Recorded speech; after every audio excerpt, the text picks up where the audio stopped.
Good morning. We've got fascinating stories today in the scriptures, a major drama, tragic drama unfolding in the house of King Saul. And also a dramatic increase in Jesus' disciples' numbers from all over.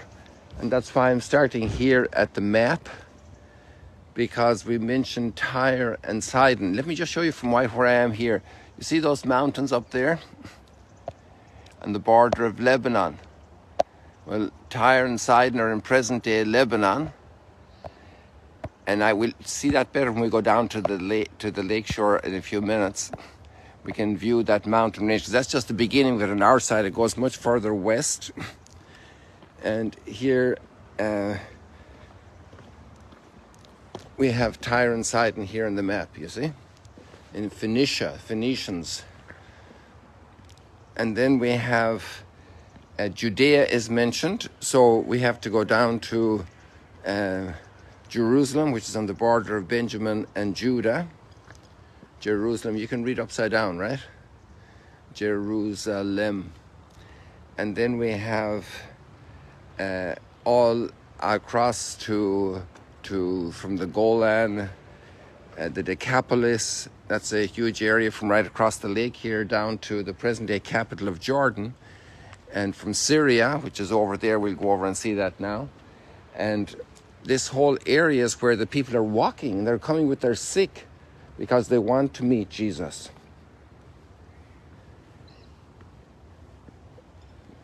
It's really a moment that's capturing in Mark's Gospel. We're still very early in chapter 3. Jesus has received major threats to his life already. You know, the Gospel story is obviously a compressed account written afterwards. It's the telling of the story, which happened orally, and now it's going to be told,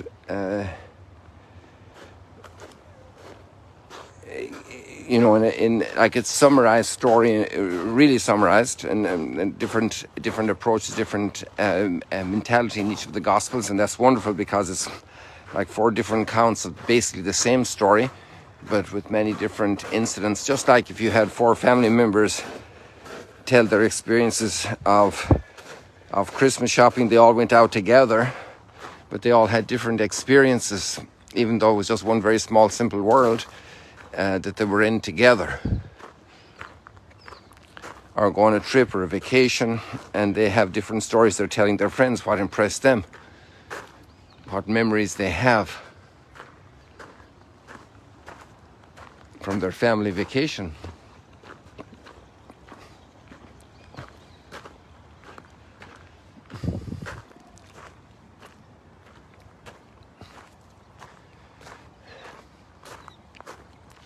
So here the day has cleared up very well. The weather, the period of storm is over right now. And we have this relatively clear sky. It's not 100% clear. You can tell it's a little hazy. A lot of humidity, which is understandable after all the rain we've had.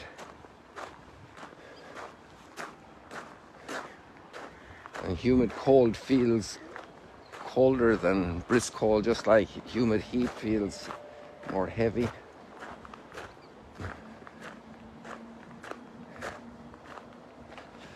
So the story of Samuel is Samuel and David and Jonathan and Saul. Saul wants to kill David, and he has actually mobilized his whole court. And he didn't cover his back in one case because he would have known that Jonathan, his son, and David were very, very close. Jonathan, you see, felt that there was a call on David's life. Sometimes relationships can be hard between people, but when you recognize that there's a call in somebody's life, that's a great motivation to bear with their faults and shortcomings. Oh, here we have our geese. Because if they have a call in their lives, God knows much more about their faults and shortcomings than we do. We feel a little bit of it, but maybe a certain person. Oh, they're all over here as well. The faults and failings are much more clearly known to God, and also the damage they do in the plan God has, and yet God is able to work with them. And that's a good lesson for us. And so when Jonathan sees Saul, when he sees David, he sees somebody that God has chosen for a mission. Even though David might have major conflict with his father, and let's say that Jonathan's father eliminated David from the picture, then Jonathan himself would become king. But Jonathan is moved by an extraordinary friendship with David, and also there's probably a great stroke of goodness and uprightness in him. I was trying to catch up to two birds and I got there late, but there they are.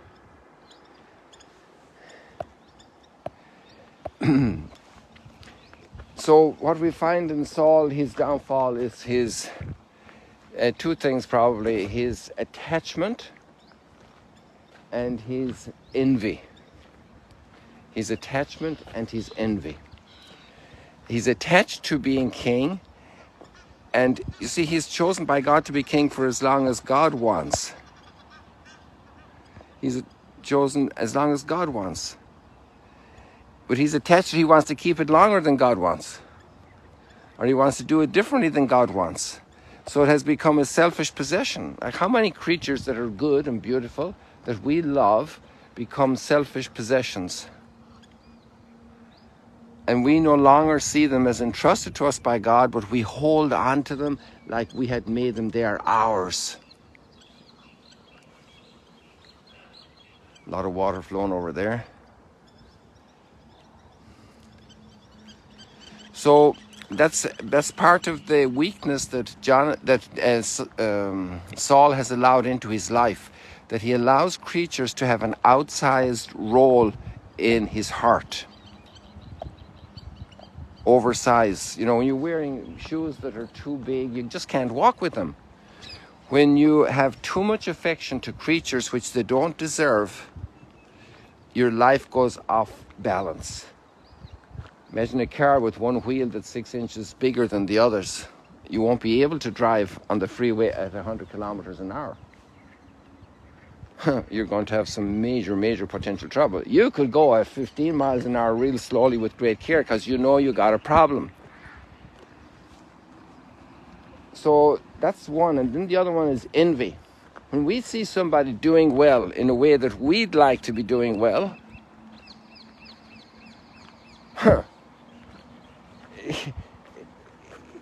and we get envious, that's a very dangerous situation to be in. Envy is a tremendous betrayal of who I am.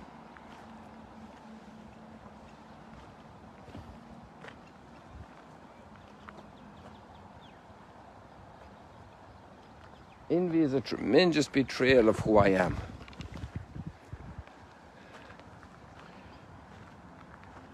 And so he wants to kill. Imagine that envy and attachment to a creature can take you to kill. They take you on. Vices imprison us. Virtue liberates us. And the great virtue of friendship, it becomes a liberation for Jonathan. He is not going to go into collusion with his father to kill David. So virtue frees Jonathan from falling into evil, but vice imprisons his father. Read the story, it's amazing. It's absolutely amazing. And here we got some visitor this morning. I don't know if you know this lady. I know her for a long time. You want to guess who it is?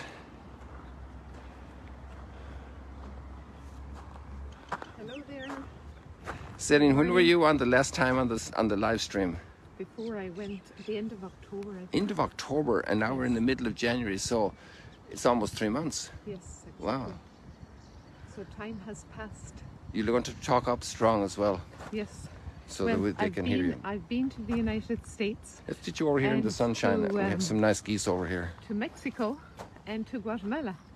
On your And trip, on a 2 month, almost 2 month, 7 week trip. you just got back before Christmas. Yeah, just on time to go to Jerusalem and then to Bethlehem on Christmas night. And Christmas Day we had Mass at the manger, so that was a special gift to be able to go right into the cave where the Lord was born. And then I spent a few days with my community in Jerusalem, and then came back here to Magdala to continue serving here with the volunteers and training a young volunteer now to do some tours. We're getting few tours, but we still have a few volunteers here who are delighted to be part of the Magdala experience and to help all the pilgrims coming in.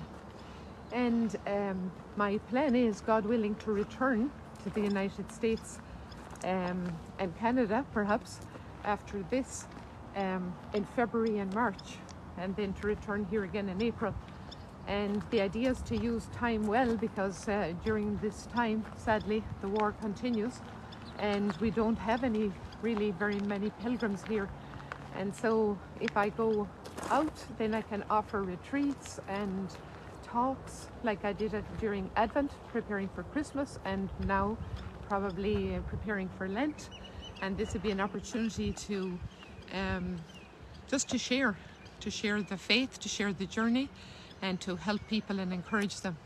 And on the other hand, I'm also hoping in these months ahead to do a little bit of fundraising for our house here in Galilee. So we're hoping to have our own home here. We've been renting. Maybe some of you knew that we lived in this little house over here at the very beginning, the first few years, and that was fine while we were just a few. But when our community grew, then we rented a place in Tiberias, but now it seems to be time to settle and have our own space, our own little chapel as well, and everything necessary for our community of consecrated women. So please keep that in your prayers, and let me know if anybody's interested in a talk for Lent or activities that you think might be helpful at this time. And I'd be happy to help you out. You can put a message in the chat, and I will check that later to see if anybody would like to connect. Okay, God bless you. Thank you, Celine. Thank you. That's good. So I think we're almost up to our time, and this is a beautiful, beautiful, glorious morning. And we'll be kind and we'll let the Instagram in on it. But don't forget to check out those readings today. They're absolutely amazing. Absolutely amazing.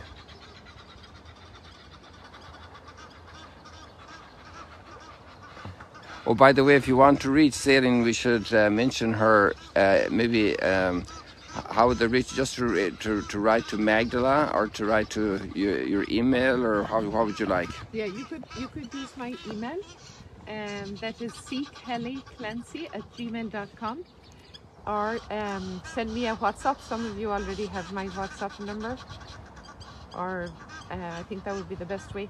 Or you could also leave a message. Let's do our little selfie moment. You could even leave a message that you want to have contact. Maybe that would be the simplest thing, to leave a message on the comments here, if you want to, or do what Celine said, or leave a message and say, please contact me, Celine. Okay, and then I we can take it from there. through Facebook and give you my my WhatsApp, my phone number. Okay. Thank you. Bless you. God bless you. See you later, alligators.